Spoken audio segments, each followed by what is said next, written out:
વિરમગામ ડાંગર ખરીદી કૌભાંડ પર પોલીસની ઢીલી નીતિ। ફરિયાદના 22 દિવસ બાદ પણ 2 આરોપી ઝડપાતા સવાલ ઉઠ્યા। 3 કરોડના કૌભાંડની ફરિયાદમાં માત્ર 2 આરોપીની જ ધરપકડ કરવામાં આવી। સરકારી અધિકારી અને ઇજારેદાર હજુ પણ પોલીસ પકડથી દૂર છે। કુલ 7 લોકો સામે ફરિયાદ નોંધાઈ છે। રૂપિયા 3 કરોડના કૌભાંડની ફરિયાદ 7 લોકો સામે નોંધાઈ છે। खरीद अधिकारी गोडाउन मैनेजर सामे कौभांडनी फरियाद है तो सरकारी कॉन्ट्राक्टर और एजेंसीना लोकोनी मिलीभगतनी पण फरियाद है। खोटी एमएसपी रिसिप्ट बनावी अने कौभांड आचर्यानी फरियाद है। पोलीसे 22 दिवस में मात्र 2 ज ग्रेडर ने पकड्या है। तो जोई शकाय छे आ 2 आरोपी ने झड़पवामां आव्या छे। कुल 7 लोको सामे फरियाद नोंधवामां आवी छे। आखुं जे कौभांड सामे आव्युं तेने 22 दिवसनो समय वीती गयो छे। कुल 3 करोड़नुं कौभांड छे। तो विरमगाम डांगर खरीदी कौभांड में कांग्रेस नेता मनहर पटेलना गंभीर आरोप। डांगर खरीदीना मुख्य आरोपी साथे एमएलए हार्दिक पटेलनी तस्वीर। आरोपी सुफियान मंडली अने एमएलए हार्दिक पटेल केक कापता होवानो फोटो। आरोपी सुफियान मंडली साथे MLA Hardik Patel cake copy उजवणी करता होवानो फोटो। धारासभ्य आरोपी ने बचावता होवानो मनहर पटेले सनसनीखेज आरोप लगाव्यो छे। आरोपीनो जन्मदिवस धारासभ्य उजवता होवानो पण मनहर पटेलनो आरोप छे। सरकारी इजारेदार सुफियान मंडली कौभांडमां सामेल होवानो फरियादमां उल्लेख करायो छे। હું તમને કહું તો દુર્ભાગ્ય એ છે ગુજરાતના ખેડૂતોનું કે એક પણ ટેકાના ભાવે ખરીદી ભ્રષ્ટાચારથી મુક્ત નથી બની શકી।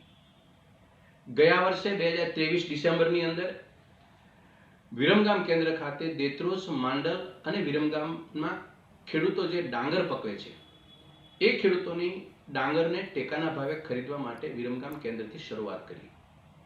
1 વર્ષ સુધી આ ડાંગરના ભ્રષ્ટાચારને દબાવી દેવામાં આવ્યો।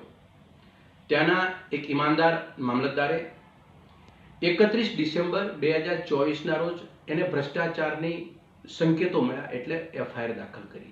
7 लोको पर फरियाद करी। 7 पैकीना 2 व्यक्ति एनी धरपकड़ करी। आजे 22 जान्युआरी 2024 छे। हजी 5 आरोपी पकड़नी बहार छे।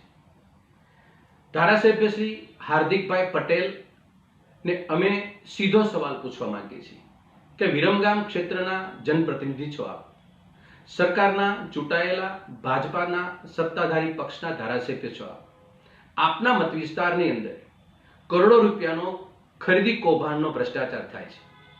सरकारश्री एनी फरियाद करे छे। जे आरोपी पकड़ाय छे ए पैकीना एक आरोपी साथे आपने केक खवડાવતા માટેના એના ફોટા વાયરલ થાય છે। सरकार ने पण अमारो सवाल है, ए सवाल मान्य धारासभ्य श्री हार्दिक भाई पटेल ने छे कि आ आरोपी ने 22 दिवस थी पकड़ थी दूर है एने आश्रो आपवानुं काम कोण करी रह्युं छे। गुजरात सरकारना करोड़ों रूपियाना भ्रष्टाचारना संकेतो सरकारश्रीए संज्ञानमां लीधेला छे। एफआईआर दाखल करेली छे। अमारो बीजो सवाल ए छे करोड़ों रूपियाना भ्रष्टाचारनी रकम विरमगाम केन्द्र खातेथी जे थयेला उजागर थयेला भ्रष्टाचार माटे सरकारश्री कोई पगला भरवानी कोई मानसिकता धरावती नहीं। 31 डिसेम्बर रोज अहीं फरियाद थाय छे। 22 जान्युआरी से आज 22 दिवसनी अंदर आ 5 पैकीना एक पण आरोपीनी धरपकड़ करवामां आवी नथी। सरकार भ्रष्टाचारने उजागर करवा मांगे छे के सरकार भ्रष्टाचारने नश्यत करवा मांगे छे? सरकार आपणे जवाब आपे। तो आ विषय વધુ જાણકારી અને વાતચીત માટે અમારા સંવાદદાતા હિરેન રાજગુરુ આપણી સાથે જોડાયા છે। હિરેન, એક તો ડાંગર ખરીદીનું આ કૌભાંડ જેમાં કાર્યવાહી નથી થઈ રહી, બીજું કે કોંગ્રેસનો આરોપ છે કે જે ત્યાંના ધારાસભ્ય છે હાર્દિક પટેલ તેમના મુખ્ય આરોપી સાથેના સંબંધો છે જેના કારણે પણ કાર્યવાહીમાં વિલંબ થઈ રહ્યો છે તેવો કોંગ્રેસનો આરોપ છે। શું જાણકારી આ કૌભાંડને લઈને તેની કાર્યવાહીને લઈને પ્રાપ્ત થઈ રહી છે? जो જ્યારે પ્રથમ દિવસે એબીપી અસ્મિતાના રાત્રિનો જે શો આવે છે એબીપી અસ્મિતાના સંપાદક રોનક પટેલનો હું તો બોલીશ તેની અંદર આ સમગ્ર બાબત ઉજાગર કરવામાં આવી અને ત્યારે પણ કહેવામાં આવ્યું હતું કે કોઈ રાજકીય નેતાઓ બચાવવાનો પ્રયાસ ના કરે, નહીં તો એવા રાજકીય નેતાઓને એબીપી અસ્મિતા ઉઘાડા પાડશે, સામે લાવશે। અંદેશો ત્યારથી લાગ્યો હતો કે કોઈક રાજકીય નેતા નું પીઠબળ હોય તેવું લાગે છે, કારણ કે રૂપિયા 3.5 કરોડની ડાંગરની ખરીદીનું આ કૌભાંડ છે. અગાઉ પણ આવા કૌભાંડો સામે આવી ચૂક્યા છે. વાત સ્પષ્ટ છે. 31મી ડિસેમ્બરના રોજ આ ફરિયાદ વિરમગામ ટાઉન પોલીસની અંદર નોંધાઈ છે. આજે 22મી જાન્યુઆરી એટલે કે 22 દિવસ વીતી ગયા હોવા છતાં કુલ 7 આરોપી પૈકી માત્ર 2 આરોપી કે જે ગ્રેડિંગનું કામ કરતા હતા એવા ગ્રેડરને પોલીસે અત્યાર સુધી પકડ્યા છે. 5 આરોપી નથી પકડાયા. 5 આરોપીમાંથી 2 સરકારી અધિકારી છે અને 1 સરકારી ઇજારેદાર છે. જે ફોટો વાયરલ કર્યો છે કોંગ્રેસના પ્રવક્તા મનહર પટેલે, એ ફોટો સરકારી ઇજારેદાર સુફિયાન મંડલીનો હોવાનું વાત મનહર પટેલ કરી રહ્યા છે કે જે મુખ્ય આરોપી છે. કૌભાંડની અંદર તેની સંડોવણી હોવાનું ખુદ વિરમગામના મામલતદારે જે ફરિયાદ નોંધાવી છે પોલીસ સ્ટેશનની અંદર તેની અંદર પણ તેનો ઉલ્લેખ કરવામાં આવ્યો છે. ફોટાની અંદર જે દેખાઈ રહ્યા છે એ હાર્દિક પટેલ હાલના વિરમગામના ધારાસભ્ય છે અને મનહર પટેલે આ ફોટો જાહેર કરી અને કેટલાક પ્રશ્નો પણ ઉઠાવ્યા છે અને કેટલાક સંકેતો પણ આપ્યા છે. ધારાસભ્ય આ મુખ્ય આરોપી સાથે કેક કાપતા હોવાની વાત પણ મનહર પટેલ કરી રહ્યા છે. સાથે એ વાત પણ તેમના દ્વારા કરવામાં આવી રહી છે કે સુફિયાન મંડલી જે ઇજારેદાર છે, સરકારી ઇજારેદાર, અને ડાંગર ખરીદીના ₹3.5 કરોડના કૌભાંડની જે ફરિયાદ થઈ છે તેમાં આરોપી પણ છે. તેની સાથે જન્મદિવસ ઉજવતા હોય તે પ્રકારેનો આ ફોટો છે અને જન્મદિવસની ઉજવણીમાં કેક કાપી અને કેક ખવડાવતા હોય એ પ્રકારેનો આ ફોટો છે.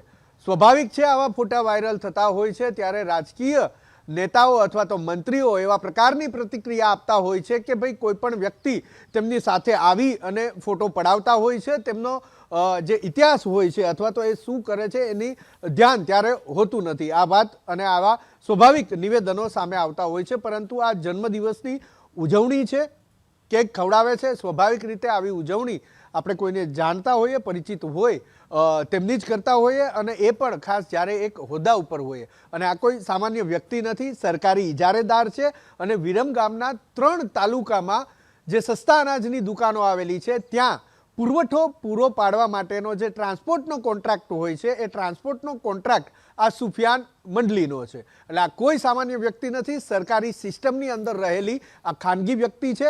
ખાનગી વ્યક્તિ હોવા છતાં સરકારની સિસ્ટમને બહુ સારી રીતે જાણે છે અને સૂત્રોનો જે પ્રમાણેનો દાવો છે એ દાવા પ્રમાણે આ સુફિયાન મંડલીએ જ સમગ્ર કૌભાંડનું ષડયંત્ર રચ્યું હતું અને મુખ્ય ષડયંત્રકાર આ સુફિયાન મંડલી પોલીસ તપાસમાં સામે આવી શકે છે. અને એવા વ્યક્તિ ઉપર જ્યારે આ આક્ષેપ થઈ રહ્યા છે, જ્યારે તેમની સામે પોલીસ ફરિયાદ થઈ છે, વિરમગામના ધારાસભ્ય હાર્દિક પટેલ તેમની સાથે તેમના જન્મદિવસની ઉજવણી કરતા હોય તેવું તથાકથિત આ ફોટો સામે આવ્યો છે, કેક ખવડાવતા હોય તેવું ફોટાની અંદર સ્પષ્ટ દેખાઈ રહ્યું છે. એટલે ક્યાંક કોઈ રાજકીય પીઠબળ સુફિયાન મંડલીને હોય તેવું પણ લાગી રહ્યું છે. કદાચ હાર્દિક પટેલનું પણ હોઈ શકે, કદાચ હાર્દિક પટેલ સિવાય અન્ય નેતાઓનું પણ હોઈ શકે, તે પણ શક્યતા હાલ રહેલી છે. પરંતુ આ ફોટો જાહેર કરી કોંગ્રેસના પ્રવક્તા મનહર પટેલે સમગ્ર ડાંગર ખરીદીના કૌભાંડમાં એક નવો જ વળાંક લાવી દીધો છે. જી આભાર હિરેન તમામ જાણકારી આપવા માટે.